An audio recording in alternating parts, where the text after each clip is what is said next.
இப்போ பெரிய உருவமாக அங்கே உட்காந்துருக்காரு கடைசியில் ஒருத்தர் 10 பேர் அடிப்பார் போல் இருக்கு அப்படின்னு இருக்கும் தோணும். இவர் கோயம்புத்தூரில் எலெக்ஷன் முடிஞ்சு திரும்பி வரும்போது குலுங்கி அழுகிறாரு. நான் முதுகில் கொத்தி வெளியே போகிறோம், கண்ணு நனைஞ்சிருந்ததுன்னா எனக்கு அவமானம்னு தேத்தி வெளியே கூட்டிகிட்டு வந்தேன். காரணம், நாளை நாம் சிரிப்போம், அதே நிகழ்வை சுட்டி காட்டி சிரிப்போம். காரணம், அது நம்முடைய தோல்வி அல்ல. கோயம்புத்தூரில் நடந்தது தோல்வி என்றால் இவர்கள் ஆட்சிக்கு வந்தது வெற்றி அல்ல.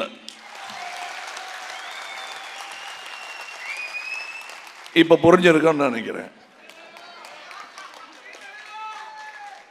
என்னங்க சுளீர்னு வலிக்குது? நமக்கு சுளீர்லாம் வலிக்காது. குற்றமுள்ள நெஞ்சுகளுக்கு தான் குறுகுறுக்குமே தவிர நமக்கு உண்டாகாது.